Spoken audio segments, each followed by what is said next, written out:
What a wonderful opportunity to be back with the book of Job.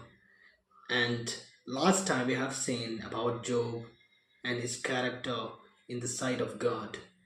We know that he was righteous, he was blameless, he was the one who feared God, and he was the one who walked away or turned away from evil.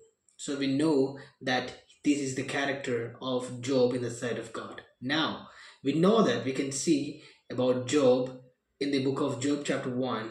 In chapter 1, it really describes about who he is and what he has, in the sense it talks about his wealth, it talks about his family, all right, and it talks about his servants and wealth, family, and so on.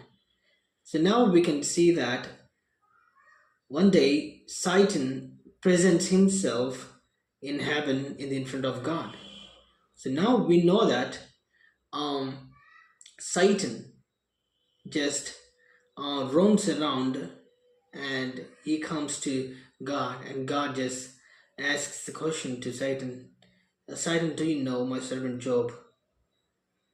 So God asks this question, and now God talks about Job in a wonderful way. All right, so now we can see clearly in chapter 1, and God just allows Satan to afflict Job, but not to take his life. All right. So now Satan afflicts Job. As a result, what happens? He loses his wealth. All right. Then he loses his family. He loses everything that he has. And now he and his wife are remained. All right. They are alive. So now we can see in the book of Job very clearly that he lost everything. He lost everything. Now, the goal of Satan is that to make Job upset and to talk bad words about God. That is the goal of Satan. Now, he didn't do anything. He didn't say anything about God. He didn't curse God. Alright, Satan just worked in many ways to convince Job to just speak bad words about God.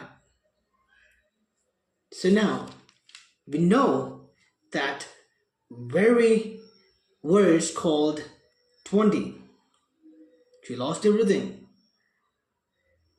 and he lost, and he just tore, his clothes, in other words, robes, and shaved his head. We can clearly see in verse 20, Job chapter 1, verse 20. Then Job rose and tore his robe and shaved his head and fell on the ground. And what did he do? What did Job do? Job worshipped God. Alright? Many in this world, when we face trials, when we lost everything, we try to, uh, you know, we try to just face that hardship, and we try to grumble, and we try to question God, and we don't really have that kind of thought. All right, we don't really have that kind of thought or thoughts to worship God, but rather most of the people curse God, and most of the people ask question to God. When our beloved ones are lost, most often we are you know really weak. We are depressed most of the times, and we don't come to God and worship. But Job lost everything, and he is coming to the Lord, and he is worshiping God, the King of Kings. When he has everything, he worshipped God. When he lost everything, he worshipped God. What do we do when we lost everything?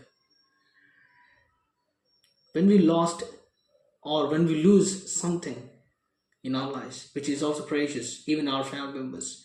Are we ready to worship the Lord as Job did? It is very important in our lives to worship the Lord no matter what you lost in this world. Are you counting yourself as the good servant of God and coming to Him and worshiping? Did you ever remember coming to Him in your hard time? Did you ever remember coming to Him when you lost everything, even your family members? We ought to be like Job. It really mind blows when we read or when we study deeply book of Job chapter 1. It's really gives us the encouragement. So God teaches us through the life of Job very clearly that we would be like Job.